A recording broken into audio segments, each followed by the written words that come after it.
Hello everyone, welcome to CANrace's coverage of the second annual Motorama Custom Car and Motorsports Expo from the International Centre in Toronto.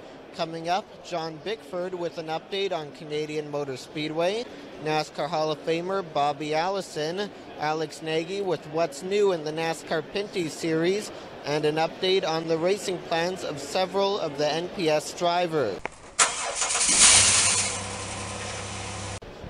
Hello everyone, welcome to CANrace. I'm your host Bryce Turner.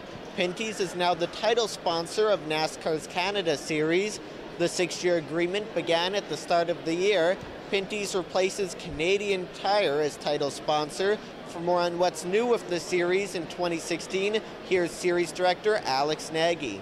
These cars are actually really the same. We always try to limit the amount of changes to keep the cost down for the teams, but couple safety things where there's some intrusion bars that hopefully will help prevent some cars from getting in behind wheels and jumping tires.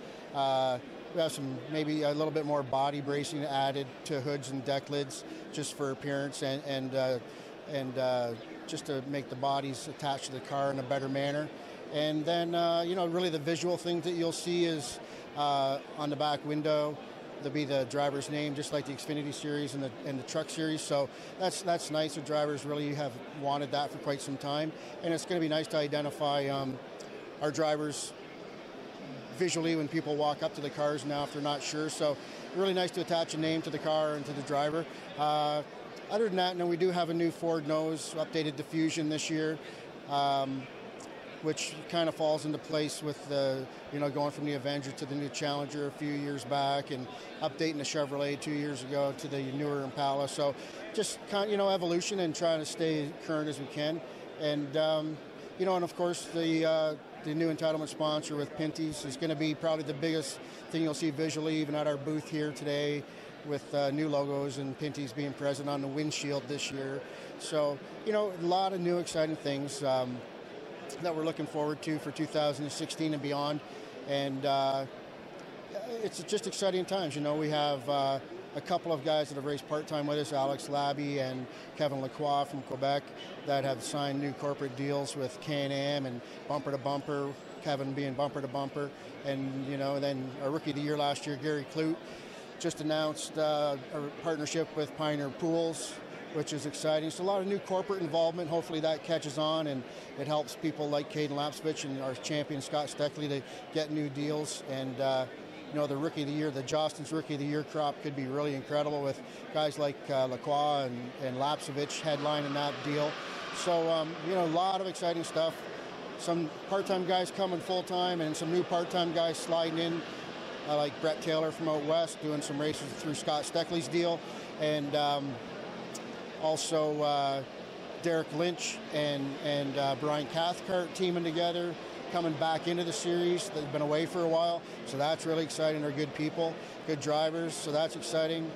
We have Adam Martin with the Johnsonville car that raced Sunset Weekly. He's going to dabble this year and get involved 2 to 3 to 4 races, depending on how it goes. We're hoping to come full-time in 2017. So a lot of cool things happening. Really excited about the new opportunities this year. Here's a look at the 2016 schedule for the NASCAR Pinty Series. Among the changes, the addition of Toronto Exhibition Place, the Honda Indy weekend. For the first time since 2011, the NASCAR Pinty Series will be a part of the Honda Indy Toronto. As part of the 3-year deal, the series will headline racing activity on Saturday, July 16th. Andrew Ranger won the previous 2 NPS races run on the temporary street course. Another major change to note is that Autodrome Saint-Eustache is on September 10th. It moves from July and is now the penultimate race in the season before the finale at Kawartha. Also, Wyant Group Raceway is the new name for Auto Clearing Motor Speedway.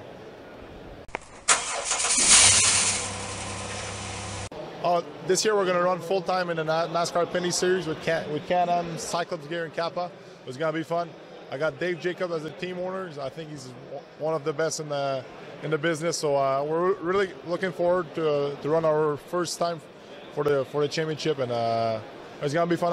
I'm still going to run a little bit of late model in Quebec and in the northern United States. So we're going to stay pretty busy this summer. Yeah, we're affiliated with Go Fast Racing. They got the same exact car, same sponsors with Jeffrey Earnhardt and Bobby Labonte in Kapp. So yeah, it's pretty fun. We can exchange some stuff with them and trying to get better week in, week out.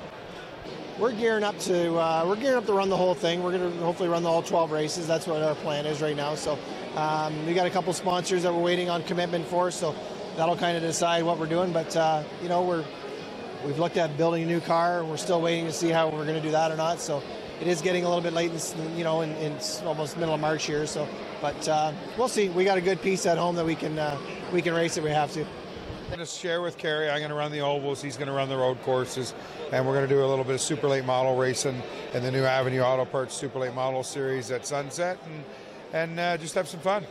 Season Pioneer Pools just came on board. CTL is coming back again. It's the third year in a row that they're back and supporting us.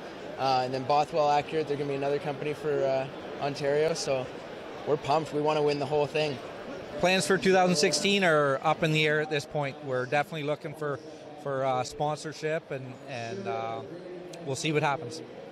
This season, I race again with the Chrysler Canada Mopar, Benzel. So again, I will be back behind the wheel, and hope we can win a lot of race and win the championship. It's a fun series, a fun sponsor too. I hope to win again in 2016. Going strong on the road courses, getting maximum points, and still learn on the ovals, and hopefully I can keep it on track to get maximum points and be a good position for a championship. I'm here now with John Bickford. What is the latest update on Canadian Motor Speedway? Well, we're working at it pretty hard. We're never going to give up. Okay, standard racing team, never give up. But yeah, we've got a few thresholds in front of us. We're expecting to see movement around June of this year. We're getting close to the capital raise that actually pays to have this thing built. But most of our governmental pieces are completed now, and I've actually told a few people here now I see myself as an ambassador to the Canadian race fan, and I hold on my shoulders all of their beliefs that this project will be completed, and I'm not going to let them down. So I'm an ambassador these days. How has Jeff Gordon been involved with the Speedway? Well, Jeff has always been involved, and he's the one who sends me up here, and he buys my airplane ticket to come up and make sure all of this happens. And I report back to him on a regular basis, keep him pretty much up to speed. His role in actually creating some of the dimensions and things like that are a little bit down the road.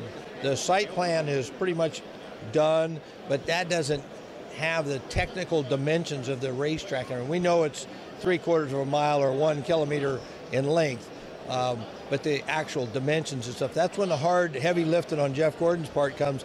And then when we go to raise some of the money that's going to take, Jeff will be knocking on doors and shaking hands to raise that money. And could we see Jeff possibly up at the site of the track anytime soon? I don't think you're going to see him anytime soon. Once again, he's working pretty much every weekend for Fox. So any presence of Jeff would probably occur sometime after the end of June, which is when the Fox broadcast season is over. But we would bring Jeff up here for significant things, groundbreakings, the first tractor cut the front straightaway, things of that nature. He's already come to Toronto a couple of times and spoke about the track. He's been to Buffalo. He's been to a few different areas and spoke about the track. But I don't think we're going to actually see him here in Ontario. Maybe late summer. We'll see how things progress. I think the next hurdle is June, and based on what happens in June, we'll kind of be able to start setting up calendars for Jeff up here. Jeff's last race-winning car is on display here at the CMS booth. What stands out to you the most about that win at Martinsville? Wow, I don't know what stands out the most. I mean, I guess how excited Jeff was, how hard it was, a tough season, just nothing really went our way, good fast cars, but we couldn't show him what he had in the end. The finishes weren't as strong as they like to be. And so when that opportunity came to win that race and get it done only in the final laps of the race, as you remember, it was a pretty significant deal. And I would tell you that in the 25 years I've been involved with Hendrick, we've never allowed a winning car out of the facility to come to someplace like this. So this was a special permission on behalf of Rick Hendrick and Marshall Carlson, the president of Hendrick Motor Speedway, to allow this car to come here. And you can see it's still got confetti all over it. It's even stuck to the wheels. These are the actual tires that he did the burnout with. Every dent, every piece of paint, everything. Jeff's seat, his drink tube is still in here, everything. It's just like it came off the racetrack. That's pretty cool. And what do you think of Jeff's performance so far as Fox Sports analyst? Well, I think the public is what I measure. You know, I watch the comments and everything. I believe that people are pretty excited. In talking to Jeff, he's not fully satisfied with himself yet. He said he's getting better every week. He really wants to see more change. He's doing a lot of interviews and talking to a lot of race fans. What do you want? You know, what can I do different up there? What is it that we're lacking that would bring you to the TV and get you on the edge of your seat? You know, how can I help make the entire entertainment package better? So he's working pretty hard to try to get things better. Pretty cool. John Bickford, thank you for speaking with me. Not a problem. I'd love to do it. See you next year. NASCAR Hall of Famer Bobby Allison was at Motorama on Sunday. Here are some clips from a media availability. What would you say is a highlight of your career? The highlight of my career has got to be something I still don't remember, which is the '88 Daytona 500. Here I was, 50 years old, won the Super Bowl of racing for the third time in my career. Best young man in racing was second to me, my son Davey, and it dominated the whole weekend, the whole week with that car. So that had to be really special. However, the crash at Pocono 4 months later took away some of my memory. It took away a lot of it to begin with. Some of it's come back, but that particular race has never come back yet. I'm still hoping. Given the chance, is there anything in your career you would have done differently? Yeah, there probably are several things I would have done differently. I probably would have slowed down a little bit there at Pocono just before that big crash or whatever. But you know, we can't undo yesterday. So I try not to even think about that. My cup is half full, it's not half empty. And so I go from there. What is the strangest thing a fan has ever asked you for? There have been a few things, but nothing that really stood out to me. You know, I've had people want me to autograph a pet or, write my name on a dog's fur or something like that, with the dog squirming trying to get away or whatever. That was, and a few things like that, but I just can't really put my finger on it exact. How would you compare today's NASCAR drivers with those of your generation? Well, there are a bunch of really good drivers out there, and several of them could probably have done well with the older cars that were quite different from the present car that exists. But, I respect them an awful lot, and, I think some of our old guys could do okay with the present cars. I'm quite sure I could. And I'm sure that there are some of the present guys that could have done okay with the old cars. And one more question I have. What do you think of the idea to eliminate grass in the infield of racetracks? Well, I think that probably is a good idea. The grass is quite slippery, and so a car gets out of control, and it's really hard to get it back under control or slowed down even on grass, where on pavement, at least you have the attraction of the pavement to help you get back under control, or at least get slow before you hit something hard. Is Danica Patrick ever going to win a Sprint Cup race? Danica Patrick could possibly win a Sprint Cup race. I'm not really sure that she will, but she she's certainly a talented little gal. I wonder about her physical stamina in the length of these NASCAR races. The IndyCar races were shorter races, and the cars are some different, and the physical effort to control the cars some different. I've driven both, so I can at least comment on that. I did power steering for NASCAR cars way in the beginning, but I didn't do it to help me with the strength of running driving the car. I did it for the protection of somebody bumping on my wheels and it shocking my hands and fingers and wrists and stuff like that continually would get bruised or even broken. I broke my finger several times with little tire bumps that was transmitted through the suspension and the steering without the hydraulics of the power steering being the cushion that it is. And so that's my situation on Danica is she certainly looks good, and she does a nice job of driving, but I wonder if she has the stamina to do the 400 or 500 mile races. Okay. You mentioned AJ Foyt, and then you crossed yourself. Yeah.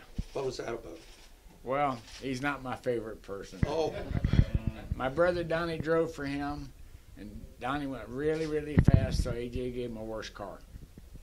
Really? Changed his car right there at the Speedway. Get out of that car and get in this car, and everybody knew it wasn't as good a car. Right. That has happened in a number of areas of motorsport, though, not just Indy cars, Well, I was really close by on that deal. I was proud that Donnie was there, and I was pleased at how good he was going in the thing, and I was really annoyed that he goes back with a car that's not as good a car. Yeah. Thank you very much. Can I ask one last question, please? What do you think that Sprint Cup drivers should be banned from running in the Xfinity Series? Well, I ran all of those races myself back in the day, but things were so different. And I ran my own car in what is now the Xfinity Series with my own little hometown crew from Hueytown, where today's major teams are fielding a car in those divisions, in that division, which I think is really wrong. So I think they shouldn't. The big guys should not be able to come back, and if a guy runs Saturday, then he could maybe get a ride at the back of Sundays, but the big guys shouldn't be able to go back down. All right. Thank you. Thanks for watching CANrace's coverage of Motorama. Check back on the Victoria Day long weekend for coverage of the NASCAR Pinty Series opener at Canadian Motor Motorsport Park. Have a great day.